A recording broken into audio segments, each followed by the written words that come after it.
It's been a really funny week on Twitter. Everybody had to let me know about the headlines on ESPN.com, on NBA.com about Josh Smith, Smoove.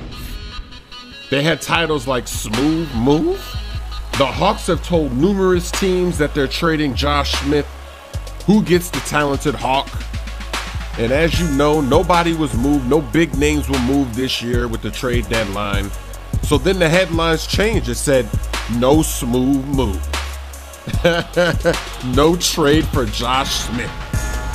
You want to know why there was no Smoove move? Because he ain't Chris Smoove, baby.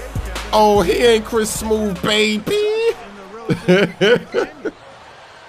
Nothing really happened at the trade deadline this year. It was kind of a shocker because usually on the last day there's a lot of shot clock cheese deals going on, but nothing happened. And I think the biggest shocker had to be the Utah Jazz. A lot of people expected them to trade Paul Millsap because he's going to be a free agent. They might not be able to re-sign him. And instead of getting nothing, maybe they could get something in return. A lot of people thought, okay, trade him to the Clippers. But if you think about it, that would have been a noob move, because if you trade him to the Clippers, you're just going to make the Clippers even better, and you're competing with the Clippers in your own conference. You know, why do that? And then, of course, they're hoping that Mo Williams comes back. So let's say they do trade Millsap, because eventually they'd have the same problem where they'd have too many guards. They'd have Mo Williams, Bledsoe, or whoever else they would have gotten from Millsap. But the reason why I think the Jazz didn't make the trade is because they don't want the Lakers to make the playoffs this season. So Millsap, he's in the starting lineup. So even though they do have a lot of bigs on that team and their rotation, they're pretty deep at those big positions. You know, Millsap is in the starting lineup, and it's working. It's working for the Jazz. You know, you put Mo Williams back in there, and, you know, they feel like they're going to secure their playoff spot, and they're going to be able to do pretty well. But if they trade Millsap and it goes wrong, you know, then all of a sudden, what if they start losing games and they fall out of the race, and then they allow a team like the Lakers, the struggling Lakers, to make the playoffs? So I think the reason they didn't make the trade is because they figure if they just stay like this, they got a big enough lead on the Lakers that they're not going to be the reason why the Lakers make the playoffs. So it's going to have to be the Houston Rockets. You know, the Houston Rockets are going to have to slip up to let the Lakers make the playoffs. So I think that's why they didn't make any moves. And this race to the playoffs is pretty interesting because Kobe Bryant, he already came out and said, of course, we're going to make the playoffs. So he's guaranteeing that the Lakers get back into the hunt and they make the playoffs.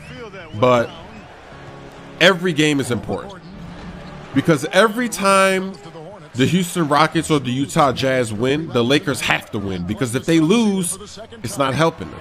And then even when the Lakers win, if the Jazz or the Rockets win, then nothing happens as well. So this is why you have to watch every single Lakers game until the playoffs start.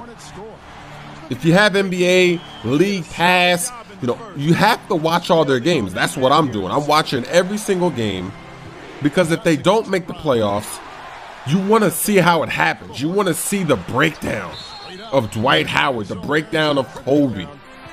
And if it does happen, you want to see the greatness of Kobe, the greatness of Dwight Howard. You want to see how they do it. You want to see their reactions.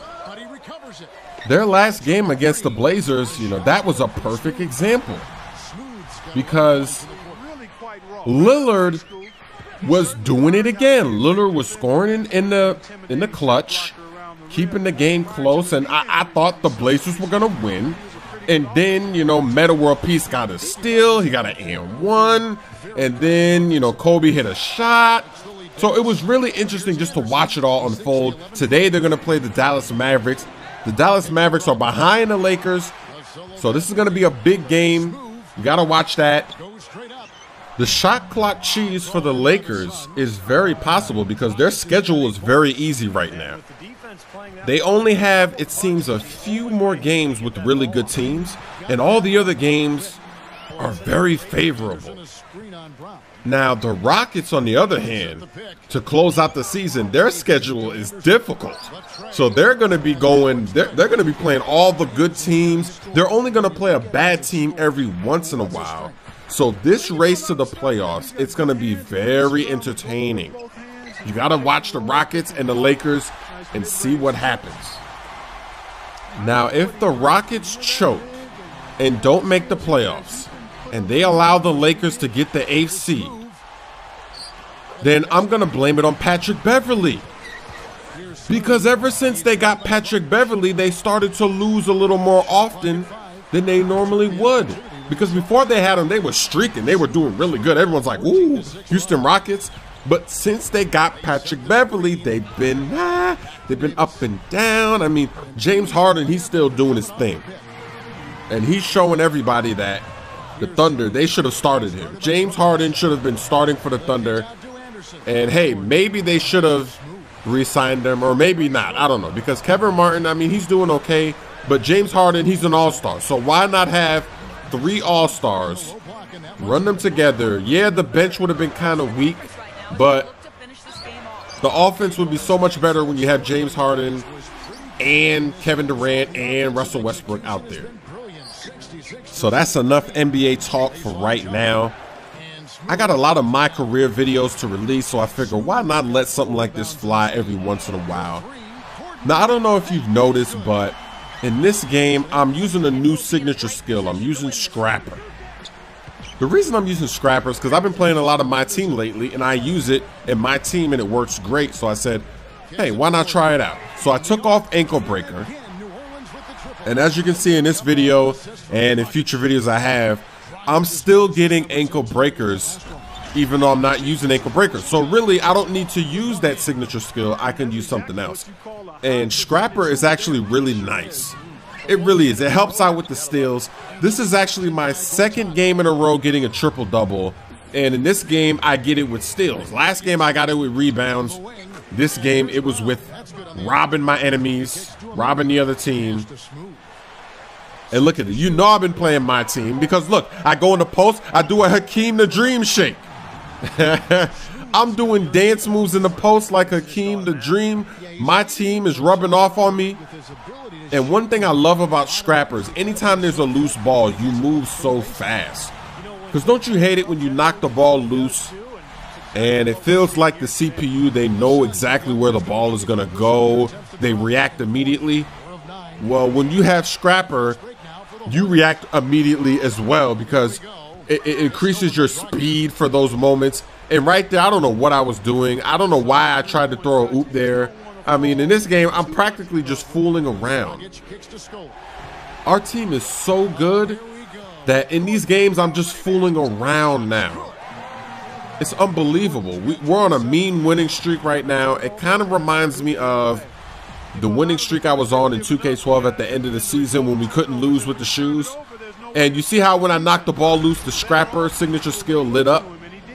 I'm loving Scrapper. Now, I didn't actually get the rebounds in this game.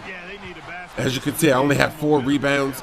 But in the upcoming games, I'm going to get another triple-double with rebounds. I'm going to get 2 more, actually. I get 3 in a row. 3 triple-doubles in a row. So this is the 2nd one in a row. My next game, I get another one, rebounds. And then I failed on the 4th game. But then on the 5th game, I'm right back with another triple-double. So I don't know if it's because of Scrapper. Because the first game where I got the triple-double, I didn't have Scrapper. I still had Ankle Breaker. So maybe I don't need Scrapper. But look, I definitely don't need Ankle Breaker. Because look at that Ankle Breaker. Maybe you don't need any of the signature skills. Maybe the signature skills are just a placebo effect. I don't know. But here's the game. It was a pretty good game. I finished with 40 points, 22 assists, 10 steals. You picked up a total of 22 assists. That was an incredible passing display. My question is this the kind of game that you strive for, or did it just happen? Well, I always strive to have a great game no matter what. And I don't try and go out of my way to get assists or anything because I know that isn't how you play the game properly. Look, I'm not going to name names, but I get the feeling that there are a few guys in the league that worry more about their stats than actually playing good basketball. and it shows up in their play. But whatever, man, I'm getting off topic. Really, it just felt good to get the win, so let's go with that and move on.